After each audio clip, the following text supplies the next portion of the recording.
Good afternoon. My name is Roger Zampel. I'm Senior Vice President of Development for Portman Holdings. The video you just saw is a little clip of what our team's all about, imagination and creating excitement. We're really thrilled to be here today to work with the community of Miami Beach and the citizens to unlock the enormous potential of this opportunity to create what indeed can be a world-class destination. We've assembled a highly qualified team, which we're going to explain to you. And to get that started, I want to introduce Jack Portman, Vice Chairman of Portman Holdings. Good afternoon. My father and current Chairman John Portman started the Portman organization 6 decades ago.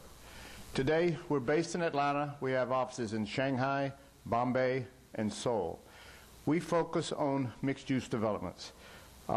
Single buildings are important. Occasionally we do that, but the way that we found to have the most meaningful impact is to do a combination of buildings together which create a center, a complex, a community of buildings, a collection of buildings which work in harmony, not just with the environment, but with the population there.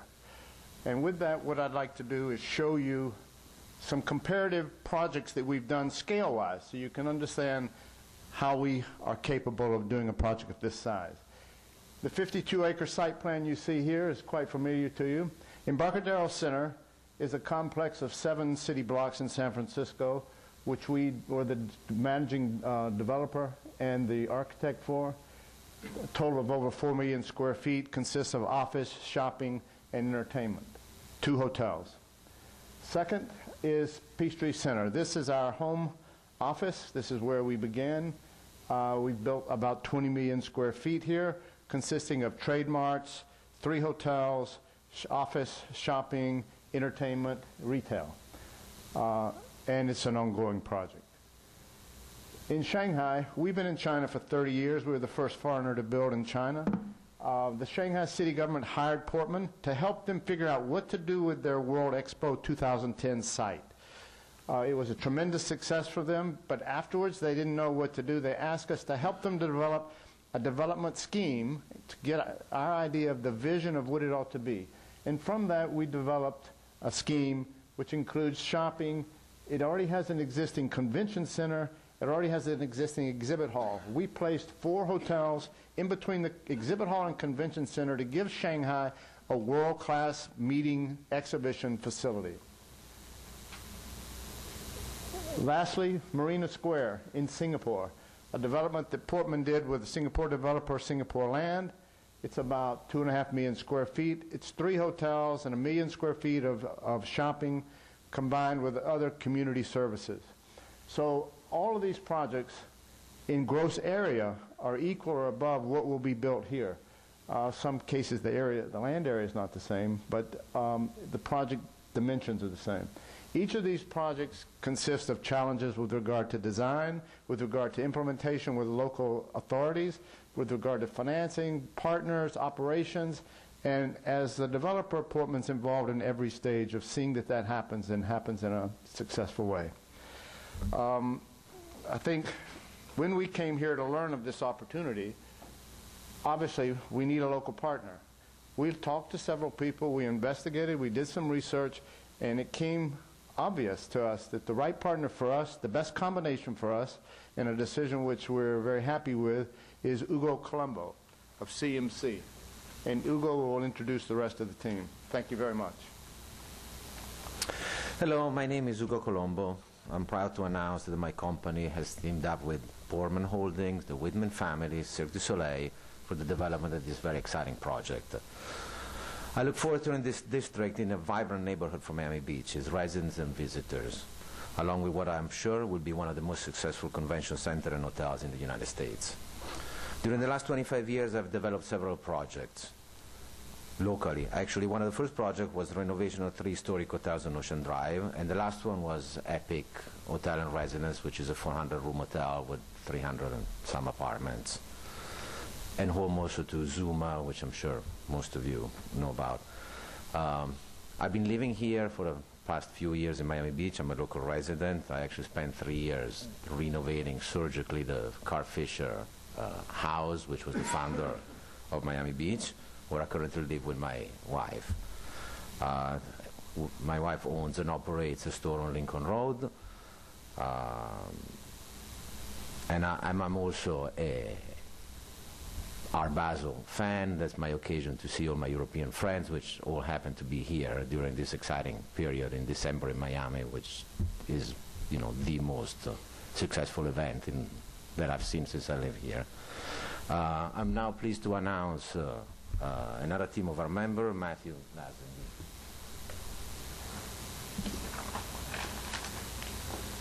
Thank you, Hugo. Good afternoon. My name is Matthew Whitman Lazenby, and I'm operating partner at Bal Harbor Shops. In addition, my wife, Kristen, and my son, Will, are Miami Beach residents. Will was actually born 2 weeks ago at Mount Sinai. Thank you. My family actually has been on Miami Beach since 1920, when my great-grandparents were retail landlords on Lincoln Road. So our roots in the community go way back. We teamed up with Hugo and with the Portmans and with Cirque because we believe that this team is uniquely qualified and has the experience on which the city of Miami Beach will rely in order to transform the Convention Center District into the type of 24/7 community that the city has requested through its RFQ process. Relative to the retail component, it's really simple. We think Lincoln Road has always been the epicenter not only of retail, but of activity and energy in the entire community.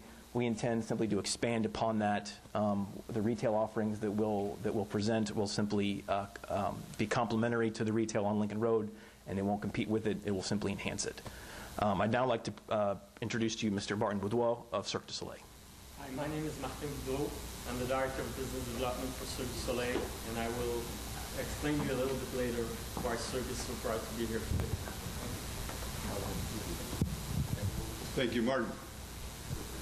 So we have a fabulous development team, and now the question becomes, how do we assemble this project and how do we put this project together? Miami Beach has always... Do me a favor, just introduce yourself, sir. Gordon Beckman, Principal Architect from John Portman and Associates. Miami Beach has always been a vital, transformative place. It's always been a life-giving place. It's changed over the years from 27 to 52 to 61. There's seminal moments in the development of Miami, and this is one of the biggest ones, where in 1960 a car culture decided to close a road. What we want to do is extend that idea and bring it forward into the next generation. Current state is that there's a convention center, the focus of this project, which has become kind of a darker part of the city where the edges are not active and alive. We want to make this an experiential place. How do we do that? We look at what's there. We use what we call urban alchemy. We look at the elements that are there, the strong elements, put elements into this project which reinforce those elements and take advantage of the good parts that we already have. The convention center being the first and foremost of this, the hotel to support the convention center, making it an entertainment district, an experiential district. The idea of linkages and connections between these things, weaving the fabric, the just separate parts of the fabric of the city together through landscape and through placemaking. And again, making it an experience, not just a collection of buildings, but something that goes beyond that. We look at it as being very much a public process, a process whereby there's continual and strong interaction between all the stakeholders, the citizens, and the governmental agencies, thinking that all of the ideas of each individual can contribute to the greater whole. The focus is on understanding. We first want to understand what the situation is, what the unique qualities of the place are, what the unique qualities of the people are, and the time that we're doing this. We'll define the needs, and then we'll focus on the master plan. The plan actually comes after the thinking process. We'll do this through public meetings, through public interaction. We'll do it through more creative ways, such as an info box, where you can have a 24/7 exhibition of what's happening, where you can overlook the construction site. This is a project that exemplifies these points. My name is Kai Bergman. I'm with Big Architects. We're architects that are based in both New York and in Copenhagen. This project right here is 1 kilometer long, right in the heart of Copenhagen. And it's actually the red square, the black market, and the green park. And what we've done here is that we've looked at the community. The community is made up of 60 different nationalities. We asked the community to actually come up with ideas of how to populate that urban space. And they came back with over 1,000 recommendations of benches, of telephone booths, of lampposts. And then we edited those 1,000 into sort of 60 objects that we curated through the space. meaning that actually we weren't architects as much as we were curators of public space. That the people who are living there are actually the ones that feel that they've actually made this park for themselves. And it's active. People from all cultures, from all ages can actually take part in that public space. It's also a place where artists are allowed to sort of put up. This is Shepard Fairey, an American artist who basically is putting up his graffiti and his sort of stencils all throughout the space. We actually have been here in Miami just this past December at Art Basel installing this project with the help of Audi that was sort of an interactive space. So we've actually been here locally and are also working on 2 projects in southern Florida. So here is actually the idea of how convention spaces can also be revitalized. Talking to the mic. Good afternoon. My name is Michael Winters. I'm a partner and director of design and interiors for Fentress Architects. We are convention center architects. I've been with the firm since the beginning, and in those 31 years I've done all of our convention center design, including 13 renovations and additions to existing operational convention centers. I'm going to show you a couple of examples here today. The example you see on the board here is the Colorado Convention Center, and it's a before picture at the top and an after picture at the bottom. Our firm was fortunate enough to do both of those designs. The top firm picture is a picture that was completed in 1990, which is a vintage era, is very similar to your Miami Beach Convention Center when it was completed in 1989. Back in those days, these were economic engines that brought money to your city, and they were affectionately known as boxes with docks because they didn't really give back a lot to the community environment or the civic nature of your city. The bottom is a transformation we were able to do to our own building in Denver. It shows the state of the art, bringing the building back up. We put an addition and totally renovated the facility. That transformation also includes interior spaces. We can't go into a building and take existing spaces, leave them as is. We have to bring them up to state of the art as well, so you don't have an old and a new portion of your center. Your clients don't want to be in the old portion, they want to be in the new portion. The second illustration I'm going to show you to you today is a national competition which we entered into with Portman. It's in San Diego. Again, there's a top photo is a before. Bottom is what we propose to do at the San Diego Convention Center. It's about 1 million square feet on the waterfront. In this particular instance, the citizens of San Diego were not very thrilled about putting 1 million square feet on their waterfront. We had to try to find a way to give something back to the community, and in this particular solution, we created a 6-acre park on the roof of the building, so the public got something back. It was something giving back to the community. All of our buildings incorporate sustainable design strategies.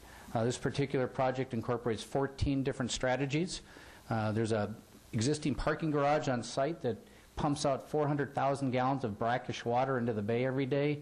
Our solution was to take that water up to the top of that diagram, here where you see the arrow, and let it filter down through the green roof and be able to be reused as gray water for the building. The rooftop of this building is an amenity that also provides additional revenue sources for the convention center. You can put outdoor exhibits on the roof. You can have outdoor banquets on the roof. You can set up tents on the roof. So Carol Wallace, the executive director of the convention center here, was very interested in the ability to add additional revenues to the center. And the last thing I'm going to show you is a time-lapse photo here. There's a 30-month bar at the bottom, which is construction time. This illustrates building a center against an existing center, how we keep you operational during construction. So what you're seeing at the bottom of the screen now is the truck dock being installed, then contiguous exhibit hall being placed, meeting rooms, the addition of an 80,000 square foot flexible ballroom, something that your facility needs and is part of your program. So as that construction completes and nears toward its end, we also add a headquarters hotel, again in partnership with our team in Portman, as you see here. And this is what we mean by the idea of supportive uses. So you have a 1,200-room Hilton Hotel here supporting the convention center as it is now. And the next step for this is the addition of a significant number of rooms to further support the expansion of the convention center. So actually, what are hotels in convention centers? Can I just get you guys to speak into the mic, because it is being taped, so other people won't be able to hear it. The question is really, what do these facilities look like? These are large facilities. They're, in general, a hotel on top of a convention center. And actually, that is a design problem. That's a design issue. How do you integrate something like that into a community like Miami Beach? And what we do here is that we actually look at, in this case, the hotel rooms all have a window which runs all the way through and sort of turn from small to large. So as you step away from the hotel and you get further afield, you actually see that it's a portrait of a face. So that's actually a way to, with minimum means, create maximum impact. And because of how important design is to the community of Miami Beach, this is one way that we feel that we can actually contribute in the design of this facility. Also, the idea of actually, you have certain moments right now in the city, the cultural center at the top, the botanical gardens that are adjacent to the facility, and also the Holocaust Memorial down below, where you actually have the ability sort of to connect all of these moments with this project, so that you're actually creating a loop of connection, a sort of a public promenade that actually takes you through this facility and connects the areas. And that's what we also see with having West 8 on our team, who are the creators of Soundscape here in Miami, as actually having someone that understands the community, has spent time here, and has actually created one of the very successful public spaces. It's also about working with the different levels because of, again, how the size of this facility, so that you're actually able to work on those multiple levels, bring people through and over. Maybe the landscape can also be something that's sculptural, so it's not necessarily always something that you have to inhabit. So it's something that is both, and opportunities. The climate here is fantastic, really opening it up and allowing for the inside and the outside to sort of move in and out of one another, allowing for public art to also be that transition from exterior space into interior space. And then I think there's a canal that is sort of right now sort of a missed opportunity of really looking at not only the green edge, but the blue edge of the facility, and seeing how in other parts, both with West 8, our own experience, but also in other parts of the country where you actually enliven that water's edge. So this is actually a chance for us to really think about the sustainable ideas. And in this case, what we would like to do is to think about how one part of the program of the convention center can actually feed into other parts of the program, so that when you use energy once, the waste of that energy is actually the plus of another program. So you use the energy exhaust from the convention center, and suddenly you can reuse that heat or that cooling in another portion of the building. This is one project that we did in Copenhagen. It places 80 units of housing on top of a parking garage. And the parking is actually a cathedral of car culture. It's actually a spacious space that you can actually use in many different ways. And you have to actually also ventilate parking. So we actually used 6 different types of holes, and we gave a picture of Mount Everest, and we punched the Mount Everest into the metal panels, so that it actually then again becomes a scenography. The building becomes the backdrop to performances. So you can imagine Cirque du Soleil actually stepping into and using this facility as a sort of backdrop for theater. So, and here's finally just sort of a little bit more placemaking. So, and this is what we mean by urban alchemy. We take the unique characteristics of the site and build it up.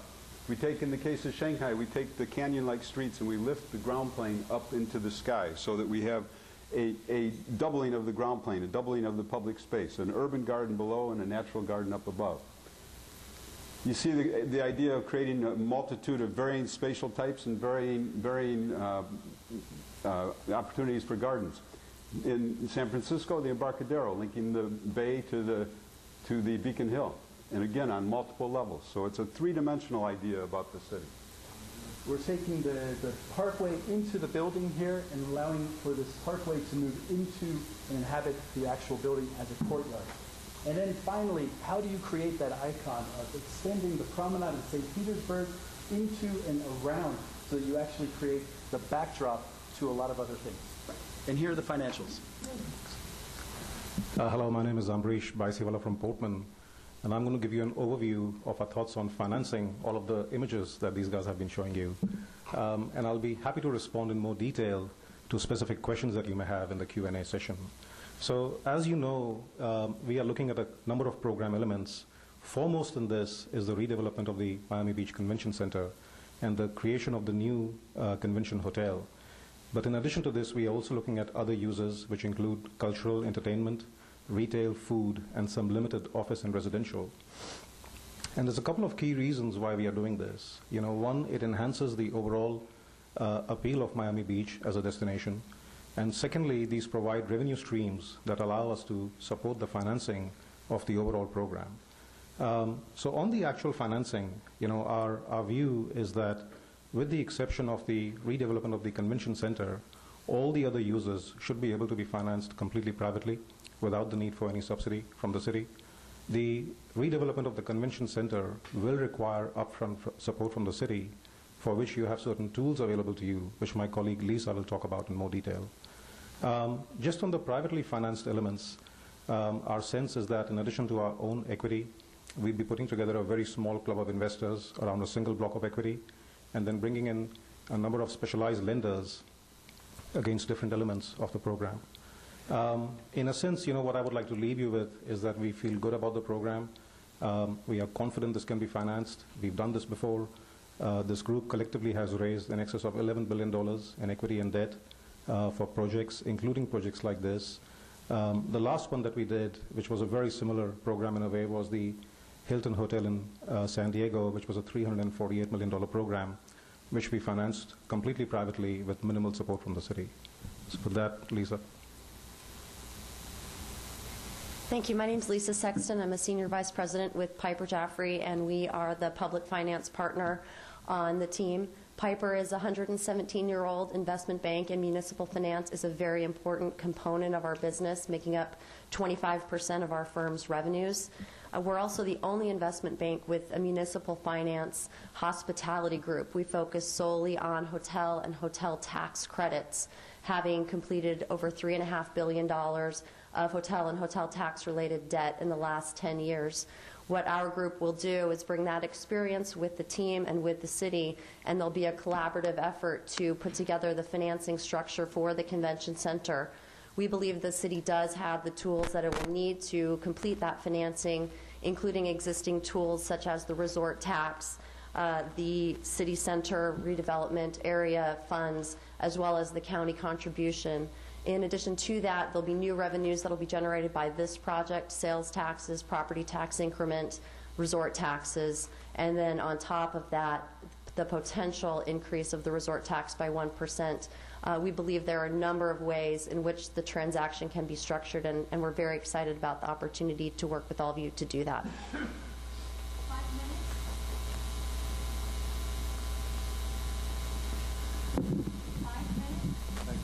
Cirque du Soleil is very proud and excited to be part of such an amazing team and to have the opportunity to collaborate on such a fantastic project with the city of Miami Beach.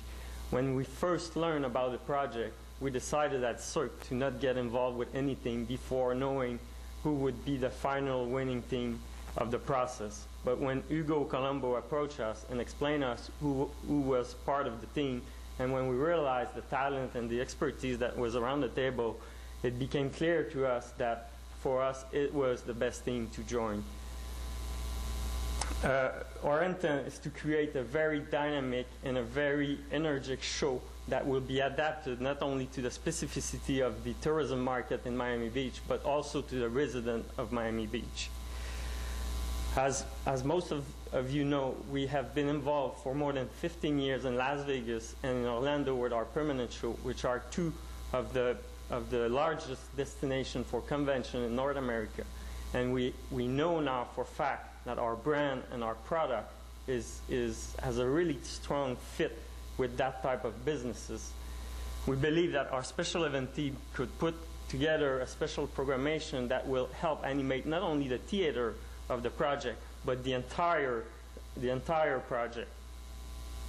And finally, by having Cirque du Soleil involved in the project, we are not only going to provide the highest quality of entertainment, but we will also become a very active member of the community of Miami Beach. Cirque du Soleil is an exceptional corporate citizen, and we give back every year. We're reinvesting every year 1% of our revenues in different social programs, and this is our intent to do exactly the same here in Miami Beach. Thank you very much.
So there you have it.